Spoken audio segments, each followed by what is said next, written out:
Hello and welcome to Firearm Freedom. This video is going to be a little bit different from what I've done in the past. This is going to be a very short tabletop review of the AR-15 pistol that I just built, and then basically what's going to immediately follow this is going to be an entire video on every single part that I used while building it, where I got it, how much, and stuff like that. This build has had 360 rounds through it so far, and it has had flawless functioning in every single one. I had one failure to fire, and I believe it was just the ammunition. The primer was improperly seated. Keep in mind, guys, 240 rounds of that was steel case Tula ammo, which, as you guys know, can be a little bit finicky in quite a few ARs. So I was really proud, and this just kind of goes to show you that if you use the right kind of higher end components in the right spots, the gun should function very well for you. Moving on to shooting this, I only shot it the entire time, all 360 rounds, on 3 different outings at the 25-yard mark. Basically, this rifle is set up specifically for home defense, where we're talking 25 minus yards. So I wanted to see where it was shooting, where it was hitting at those distances and even closer. And I think that kind of helped out in that whole defensive role to see how it would perform at that. I didn't really see a point in bringing it out to 100 yards. I will in the future. This is currently just past the test for me, and for the past 2 days has been sitting in a defensive role in the house, which means it is ready to go. And I have trusted it since then. This is the first build that I've actually done, and I decided to kind of go all out, or for me, all out as far as costs and everything like that is concerned, which you guys will see in the parts list. But other than that, for accuracy at 25 yards, it's pretty much standard with what you would expect with a 10.5 inch barrel. The trigger, this 4.5 CMC trigger, is phenomenal. I'll let you guys hear the break and reset here.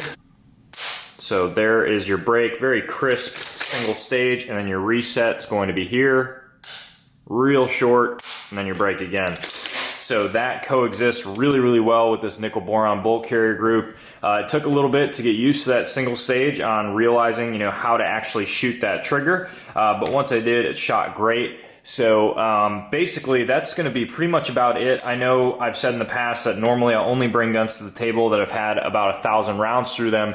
This AR pistol has not been there yet, but I figured because it was my own build, it's not like you guys would be going out and purchasing this exact same rifle at your local gun shop. So I figured I'd get it out after just a couple hundred rounds and do this kind of mix-up of 2 videos. So this is going to be kind of the end of that tabletop review. It has performed flawlessly. It has now become, honestly, one of my favorite pistols, if you will, or smaller carbines. I absolutely love this rifle. I'm super proud of it. I put a lot of time, a lot of money into it, and I've been now putting quite a bit of training into it versus the other rifles. I finally feel like I have that kind of war-ready rifle that, although I had that in the past, I didn't really feel confidence in the rifle. I really do have confidence in this rifle, which I think speaks a lot. And I'm very excited to excel in my training with this rifle and learn a lot more about it and everything like that. So this is going to be the end of the tabletop review.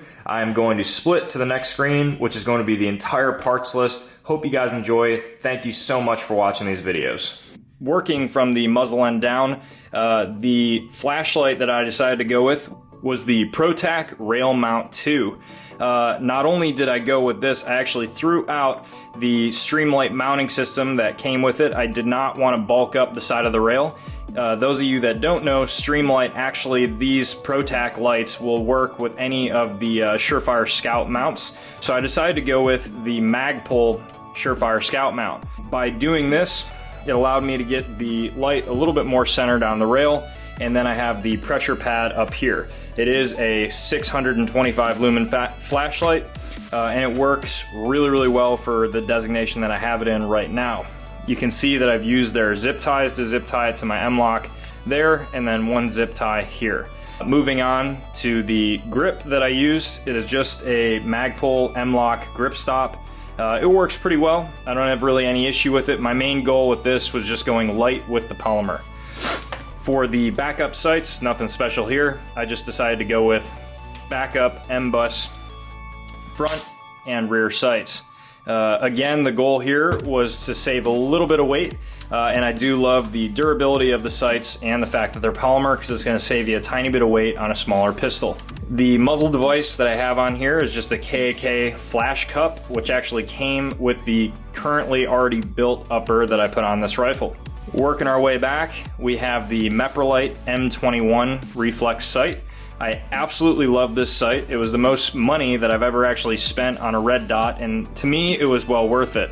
You can see I just have their standard kill flash on the outside that can be removed, and I decided to go with, you guys won't be able to tell, but I decided to go with the triangular reticle, which I think works really well in the application that this rifle is going to be in, which is close quarters, 25 minus yards, home defense option. The kind of second to last addition I did on the external that you can obviously see is a Raptor 5.56 charging handle. I love this charging handle, works really well, ambidextrous features, and it really just kind of coexists very well with my nickel boron bolt carrier group that we'll get into a little bit later. The sling of choice that I went with is the Blue Force Gear Vickers sling. This actually works really well. It took me a little bit to figure out how to get the sling on, and this is actually the first sling that I've ever ran on an AR-15 kind of legitimately. I've put other slings on rifles before, but that was kind of at that time period where I really didn't know how to use them. I'm really looking forward to learning quite a bit more about sling use with rifles. I have this attached to the QD mount up on the rail, and also on the back of my blade stabilizing brace, which obviously is the brace of choice that I went with. Really, on top of being just aesthetically pleasing, I think it looks just a lot better than just having a buffer tube here or whatever, and also looks better than the SIG brace. I actually think it serves a much better purpose because it's so slim in profile and just feels really well when you're getting a cheek weld. So I didn't go any crazy expense on my lower receiver. I just went and got an Anderson receiver. If you guys follow my Instagram account, which you should, links in the description below, I made a video talking about how I really just don't think it's worth it to pay more money for a receiver that's made of the exact same aluminum as the Andersons are. So I decided to pay $49.99 for an Anderson lower on primary arms, and it's working out great. All the parts fit in fine. The grip that I went with the lower was just the Magpul grip that's called their K2 grip. It's designed to be a little bit more vertical for smaller carbines like this, or pistols if you will. So nothing crazy with the safety selector or the bolt release and stop right here, nothing crazy. For the parts, I just kind of went with just the Anderson parts kit. The only thing I didn't use from that kit was the trigger pack, which you can obviously see. I have a CMG flat face 4.5 pound trigger in there. I'm loving this trigger. This whole setup only has 110 rounds through it so far, but I've had no hiccups from the first round to the last, and this trigger was phenomenal. Still getting used to the single stage trigger, but it's working really, really well, and I love the fact that it's 4.5 pounds. Okay, so besides the stuff that we already talked about on the outside, the upper, the actual complete upper, was the Palmetto State Armory. I believe it was the Freedom upper with a 10.5 5.56 barrel with, I believe, a 1-in-7 twist rate. And it came with a bolt carrier group and just a standard mil-spec charging handle for $379, which honestly, for this setup with the KAK flash cup, it was a phenomenal deal. I pretty much chucked the bolt carrier group that came with it. It wasn't even magnetic particle tested, so it was kind of covered in what looked like almost like a glittery substance that was the metal caked onto it, and the charging handle was nothing to cry home about. So the bolt that I replaced it with was the Fail Zero nickel boron bolt carrier group. I was really kind of on the ledge on if I wanted to take the jump and pay the $169 for this, or just go with the standard phosphate bolt carrier group. To be honest with you, I've always really wanted to try out a nickel boron bolt carrier group. I always heard great reviews about them, and I really wanted to see if it was worth all the hype. I can tell you it absolutely is. Right out of box, just like people say, it has like kind of a thin layer of lubricant already in the metal, and it just feels great to the hand, and it also shoots phenomenal. Cleaning was pretty much like people said, everything kind of wiped off. The only thing was the end of the actual bolt itself had quite a bit of caked on carbon that was still really difficult for me to get off, but that's kind of to be expected. But just all the parts, all the overall machining is phenomenal, and I didn't see any chipping within the first 100 rounds, so I'm really pumped I went with the Fail Zero bolt carrier group. Obviously, it is also M16 cut, which really didn't make too much of a difference for me. Other than that, internally, obviously we just went with the Raptor charging handle like you previously saw. Super big fan of this charging handle. And that is basically going to be it for the upper and also the entire build, guys.